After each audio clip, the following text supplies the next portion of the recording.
Buenos días, soy Gemma Fernández, enfermera de la Unidad de Cuidados de Reanimación Críticos Quirúrgicos del Hospital Universitario La Paz.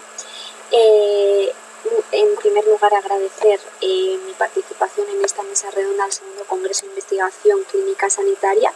Yo en este caso voy a hablar del paciente ECMO, de su manipulación y especialmente de su transporte. Empezamos. Para la manipulación del paciente con terapia ECMO debemos tener en cuenta y conocer una serie de parámetros que nos van a indicar el estado y evolución del paciente durante toda la terapia. Recordar que vamos a valorar su estado y evolución del paciente durante toda la terapia y que estos parámetros son individualizados dependiendo del estado y la patología del paciente. Recordar que el objetivo de la terapia es una oxigenación correcta del paciente, un mantenimiento del equilibrio ácido-base y una correcta perfusión. La enfermera a cargo del paciente ECMO debe monitorizar de manera constante algunos valores generales en pacientes críticos, como son la frecuencia cardíaca, la frecuencia respiratoria, la saturación pre- y postductal, que en pediatría la utilizamos mucho. La preductal va a ser en la mano derecha siempre y la postductal en la mano izquierda o en los miembros inferiores, una presión arterial invasiva, una presión venosa central, una temperatura central y axilar, entre otros, y recordar también que vamos a monitorizar una serie de parámetros específicos en caso de una terapia ECMO. La ventilación mecánica, recordar que son pacientes que requieren soporte respiratorio. El objetivo principal es el manejo de la hipoxia, así como evitar el estrés alveolar. Se deben manejar de manera correcta tanto las presiones como los volúmenes a los que sometemos a estos pacientes.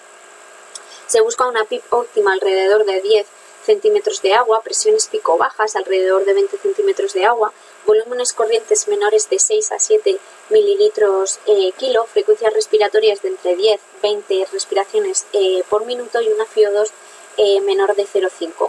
Para vigilar esta frecuencia respiratoria, por ejemplo, podemos realizar auscultación pulmonar, efectuar una correcta aspiración de secreciones cuando sea necesario y vigilar parámetros que pueden surgir en el respirador y entender por qué están variando para poder actuar.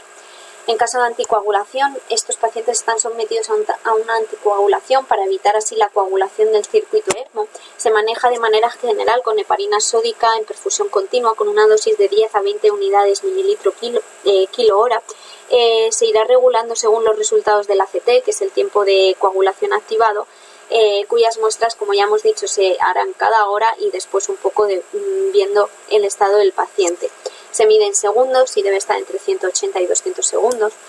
También se hará un control sobre la actividad de heparina con el antifactor X activado y el tiempo parcial de tromboplastina activada. Igualmente deberemos vigilar signos que nos indiquen un sangrado activo, como puede ser un sangrado por catéteres, por los drenajes o hematuria. En cuanto al sistema neurológico, estos pacientes, como ya hemos dicho, están sometidos a una anticoagulación constante. Esto puede producir muchas complicaciones a nivel del sistema neurológico. Para evitarlo, pues podemos vigilar el abombamiento de las fontanelas, un control de la actividad cerebral, como ya hemos hablado antes con el BIS, una reactividad pupilar y una presencia de movimientos espontáneos. En cuanto a los fármacos, se emplean fármacos para el manejo de las resistencias vasculares, como puede ser la noradrenalina en caso de querer subir la tensión o el urapidilo para bajarla. También se utilizan fármacos inotrópicos para mejorar la pulsatilidad, ya que hacen que el corazón se contraiga con más fuerza. En caso de hipertensión pulmonar se pueden utilizar vasodilatadores como es el óxido nítrico o el sildenafilo. Recordar que estos fármacos van a ir de manera individualizada y que se van a ir valorando y modificando a lo largo de la terapia. En caso de pediatría es muy importante mantener un vínculo padre-hijo siempre que sea posible. Estos padres están sometidos a mucho estrés debido a la complejidad de la terapia. El equipo de enfermería debemos asegurar un máximo confort ante esta situación con una escucha activa y atendiendo todas las dudas que puedan tener. Además, debemos dejar acompañar a estos padres a sus hijos en todos los momentos que sea posible que la terapia nos lo permita. Además del paciente, la enfermera que está a cargo de esta terapia ECMO también debe vigilar el circuito ECMO, monitorizando el circuito, así como chequeando que no haya coágulos Por ejemplo, en caso de emergencia, se debe seguir una secuencia correcta para evitar consecuencias irreversibles para el paciente.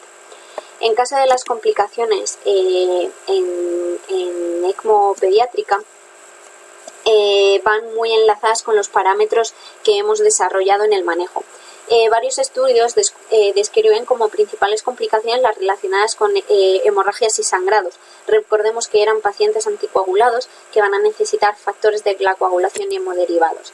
Estas complicaciones van seguidas de las trombóticas, de las infecciones, del daño renal y del daño neurológico. Además, en este daño neurológico nos dicen que las convulsiones son un estado de mal pronóstico del paciente.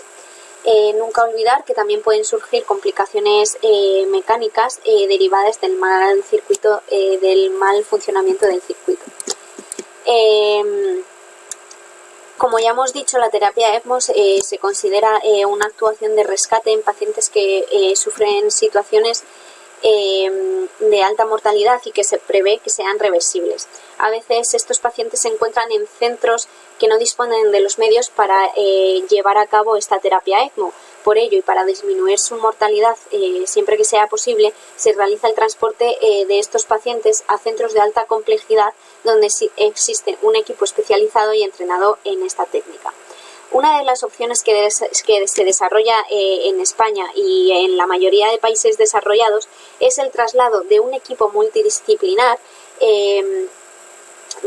al centro donde se encuentra el neonato o el niño para, una vez estabilizado y una vez se realice su coagulación, trasladarlo al centro de referencia. Para ello utilizamos un equipo multidisciplinar en el que va a haber 1 o 2 médicos intensivistas, 1 o 2 cirujanos que se encargan de la canulación del paciente, un perfusionista y una enfermera especializada en cuidados intensivos. De manera que podemos concluir con que este transporte se inicia con 3 fases. La primera fase, en la que es trasladado el equipo al centro donde se encuentra el paciente para valorar su estado. Después, la segunda fase, en la que el equipo multidisciplinar junto siempre con el equipo del centro donde se encuentra el paciente, tomar decisiones dependiendo de las características del paciente y del estado de si es óptimo para realizar este transporte. En caso de que sí, se realiza la canulación. Y la última fase, en la que el transporte del paciente y del equipo al centro de referencia. El transporte de estos pacientes puede ser primario o secundario. El primario es aquel en el que el equipo del hospital de referencia canula y estabiliza al paciente en su hospital para posteriormente trasladarlo al de referencia, y en caso de transporte secundario, en el que el paciente ya está canulado y el equipo solo se encarga de ir a recogerlo y trasladarlo al centro de referencia. Ambos traslados pueden ser realizados por el mismo equipo multidisciplinar. El transporte puede ser tanto terrestre como aéreo. En caso de que sea terrestre, va a ser en ambulancia. En caso de que sea aéreo, puede ser en helicóptero o en avión medicalizado.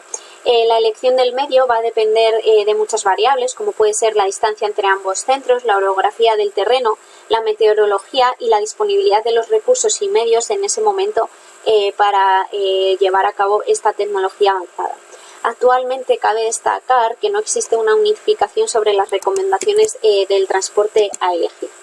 El transporte del paciente en terapia ECMO en caso de ambulancia se estima que es en un 53% de los casos, ya que es un recurso de fácil disponibilidad, pero la necesidad de un transporte voluminoso con necesidad de muchas cantidades de recursos, tanto materiales como humanos, hace que tanto la ida como la vuelta se alarguen muchísimo en el tiempo. En cuanto al traslado en helicóptero, se realiza en un 22% de veces por su estabilidad, por su alta velocidad. Es un transporte óptimo para los pacientes críticos, pero hay que tener en cuenta que el espacio que ofrece es reducido, que las infraestructuras disponibles actualmente son muy limitadas y que tenemos que someternos a un peso máximo. Estos helicópteros deben admitir un peso variable entre 500 y 1.200 kilos, lo que hace que los equipos tanto de recurso material como recursos humanos sean muy reducidos. Su mayor inconveniente consiste en la necesidad de también actualizar las infraestructuras hospitalarias, así como de implementar vuelos nocturnos o con mala meteorología. En el otro caso de transporte aéreo, que es en el avión medicalizado, se estima que se realiza en un 27%. Este ofrece mayor estabilidad, mayor amplitud, no hay limitaciones de peso, además hay una presurización constante sin inconveniente en cuanto a la meteorología o a los vuelos nocturnos. La presurización constante va a ser muy importante en caso de llevar respiradores por el tema de las presiones y de los volúmenes. A su vez, el mayor inconveniente que presenta es la alta logística necesaria para el traslado de estos pacientes. En cuanto a las complicaciones generales del transporte ECMO, se encuentran las derivadas del propio vehículo, como las derivadas del paciente, que van a ser la de mayor incidencia, y las que pueden surgir del equipo ECMO. En el transporte y vehículo podemos destacar que hay un 12,6% de complicaciones que se incluyen en la falta de material, la necesidad de corriente eléctrica, complicaciones en el manejo del paciente, así como complicaciones por el retraso del transporte. Se propone utilizar checklists que contengan el material que vamos a necesitar, así como comprobar la necesidad de aire y oxígeno antes de cada traslado, teniendo en cuenta posibles contratiempos en cuanto al traslado.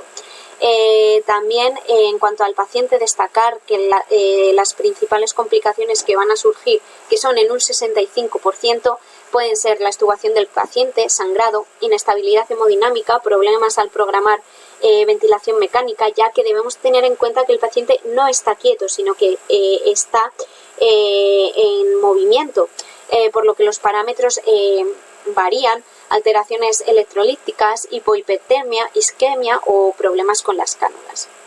Las complicaciones técnicas del equipo ECMO tienen que ver con la entrada de aire en el circuito, un mal funcionamiento del calentador, monitores, respiración, coagulación de las cánulas, y finalmente, en relación con el personal del equipo, de este equipo multidisciplinar, destacar que solo se cumple un 5,8% de las veces y que se basa en una mala comunicación y una falta de revisión del equipo antes del traslado.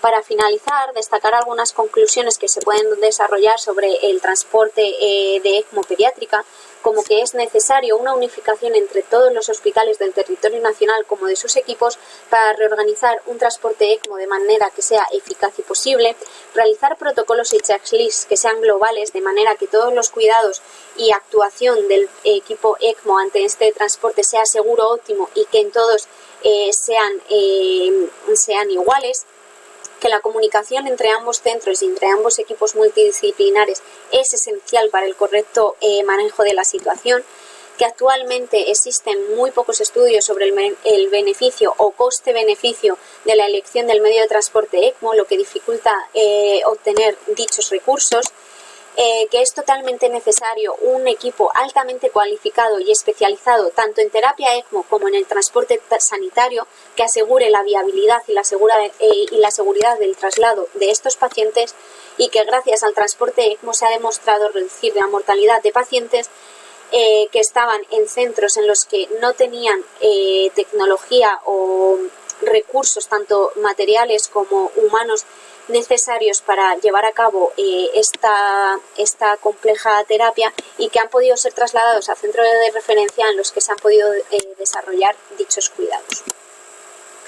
Muchas gracias, espero que os haya gustado y nada, hasta la siguiente.